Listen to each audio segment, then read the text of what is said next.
салому дуруди бепоён ба кулли мухлисони барномаи дар шабакаҳои иҷтимоӣ. Фирдавси Хурсанд топ хабарҳои варзиширо мегӯяд. оғоз мекунем.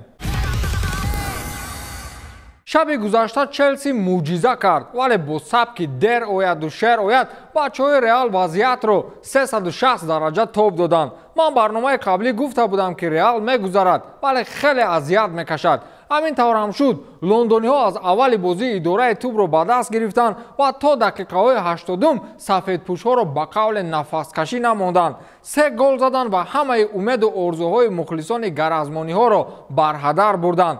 то ин дақиқа Челси Реалро ҳам бо ҳисоби математикӣ ва ҳам геометриву физикиву ҳатто адабиёту забон шикаст медод.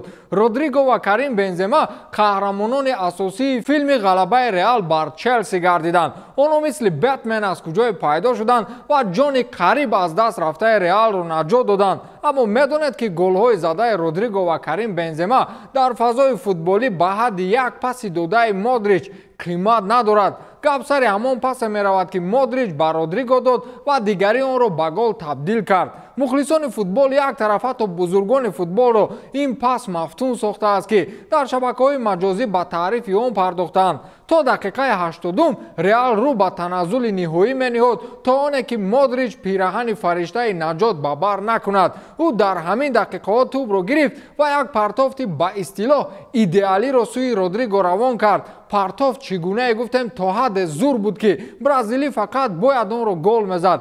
ӯ тӯбро ҳамон гунае дар осмон тоб дод ки аз миёни ду ҳимоятгари пуртаҷрибаи Челси Тиаго Силва ва Маркос Алонсо гузашта рост ба пои Родриго расид. ин ягона қаҳрамонии харватӣ нест. ӯ дар 36 солагӣ 120 дақиқа то охирин нафас бозӣ кард ва аз як бачаи 20 сола тамоман фарқият надошт. ин навъи партофте ки Модрич анҷом дод дар забони футболӣ тривела мегӯянд ва ин сабки дӯстдоштаи махсус Лука Модрич аст. дар Евро 2020 Модрич бо чунин услуб ба дарвозаи Шотландия гол зада буд. акнун бубинед ки зиёиёни футбол нисбати ин партоф чӣ андеша доранд. Фабрицио Романо дар саҳифаи твиттераш навиштааст ки ин ассисти Модричро бояд ба осорхона бибаранд. ин футбол нест, ин санъат аст. Варски Спортс навиштааст ки ин партофти Модричро ба ширкати НАСА пешниҳод кардан дар кор то маълум созанд ки ӯ воқеан инсон аст ё на. ин мавҷудоти сайёраи мо нест. Лукас Наварете навиштааст ки ҳеҷ гоҳ фаромӯш намекунам онеро ки Рафаэл Бенитес замоне дар Реал буданаш ба Модрич иҷрои ин пасро манъ сохта буд. хулас атрофи партофти тривелаи Модрич гапу калочаҳо зиёд аст ва кайфияти онро ҳамонҳое мефаҳманд ки ин партофро диданд. ин пас не, ин кайфияти тоза буд. соли 2018 ӯ тӯби тиллоии худро гирифта буд, на аз каси дигарро. афсонаи дастаи Вильяреал ва сармураббии он Унаи Эмери дар Лигаи Чемпионҳо идома дорад. испаниҳо дар ин бозӣ тамоман дар назди мюнхениҳо мурчаеро мемонданд ки пеши фил инсу онсу медавад. Бавария аз рафти бозиаш чунин хулоса мекарди ки ҳадди ақал 7 ё 8 гол мезанад. вале не, Бавария дар қисми аввал бозиро 64% идора мекард ва ҳатто 8 зарбаи мустақим ҷониби дарвоза заданд ки Вильяреал танҳо 2 зарба дошт. олмониҳо ҳатто 3 тӯби кунҷӣ кор карданд ки дар ин омор низ испаниҳо ба 0 баробар буданд ва ҳатто барои тӯби кунҷӣ кор кардан шонс надоштанд. дар қисми дуюм Бавария бозиро хеле зебо оғоз кард ва ҳатто дар дақиқаҳои 50 Левандовски гол зад. бозӣ мусовӣ буд ва Бавария тамоман дигар хел бозӣ мекард. гӯё ки замину замон зери қаноташон бошад ва бо ким кадом як мактаббачаҳо футбол бозӣ мекунанд. Вильяреал ҳамла карданро ба куллӣ фаромӯш карда буд ва умед танҳо экстратаймҳоро мусовӣ бо ҳамин ҳисоб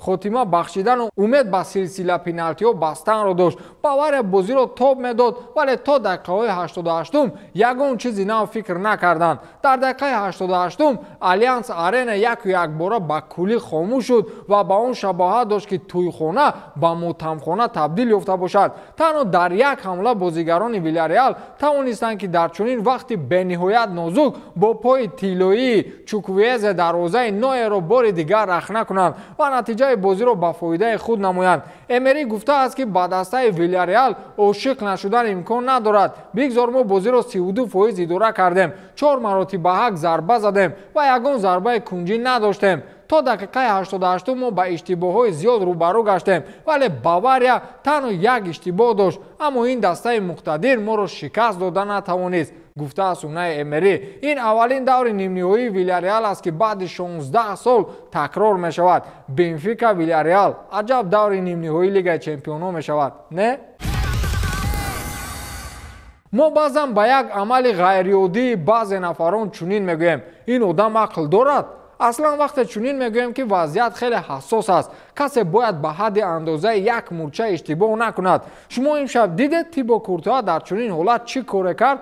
дарвозабони беасаби Реал Мадрид Тибо Куртуа мухлисони Реалро маҷбур кард ки асабӣ шаванд. ин дар ҳоле ба миён омад ки Кай Хаверц қариб буд тӯбро аз пеши пойҳои ӯ бигирад, вале Куртуа мисле ки дар кадом як бозии нолозими Ла Лига худро эҳсос мекард ва дар чунин ҳолати нозук ба финт кардан даст зад. дар дақиқаҳои 110-уми бозӣ ки ғалабаи таърихӣ наздик аст, вале ту финт мекунӣ. ин амали Куртуаро одамон дар шабакаҳои маҷозӣ шӯхиомез хеле муҳокима карданд. Элли Кофи навиштааст ки Куртуа Хаверцро рост ба Лондон равон кард. Доан Юсуф навиштааст ки овозаҳо баромад ки Хаверц ҳоло ҳам рӯи сабза шино мекунад. хулас дар чунин вазъияти хеле вазнин асабҳои худро идора кардану бо финт аз як фурсати душвор халос шуданро фақат Тибо Куртуа метавонад.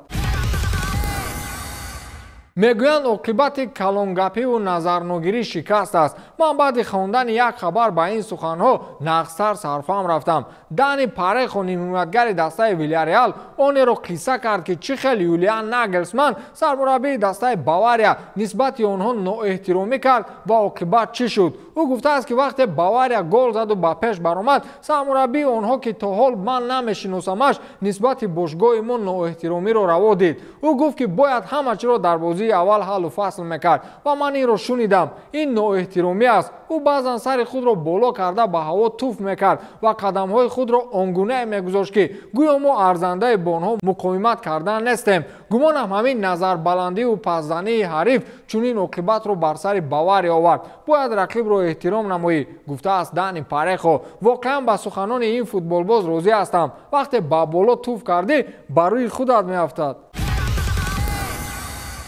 Томас Тухел мисли дигар хейтерҳои дастаи шоҳона ба ғолибияти Реал ва бохти Челси доварро гунаҳгор намуд. ӯ гуфтааст ки пирӯзии Реал бо дастгирии доварони бозӣ ба миён омад. бечора Реал ғолиб шавад, доварон кӯмак карданд. боидият мегӯям бозиро наметавонанд. чӣ кор кунанд? ӯ гуфтааст ки маро оне ғамгин мекунад ки довари бозӣ бо Карло Анчелоти вақти худро хуб мегузаронинданд. ман медонам ки Карло Анчелоти джентлмен ва шахси мақбул аст, вале вақте ман хостам барои ин бозӣ доварро изҳори ташаккурӣ намоям, дидам ки чӣ хел ӯ бо Карло Анчелоти миёни худ баланд механдиданду чизеро муҳокима мекарданд. фикр мекунам ин амалро зуд баъди ҳуштаки охирин ва баъди 126 дақиқаи бозӣ ва дар ҳоле ки як даста аз тамоми дилу ҷон ва то охирин қатраи хун ҷангидааст ба миён овардан хеле нохуб буд. баъди ин қадар азобу машаққат ту меравӣ ва мебинӣ ки довари асосӣ бо сармураббии ҳариф қоҳқоҳ занон механданд. гумонам онҳо ин корро дар ҳолати нобоб карданд ва ман ҳам инро зуд ба онҳо расонидам, гуфтааст Томас Тухел.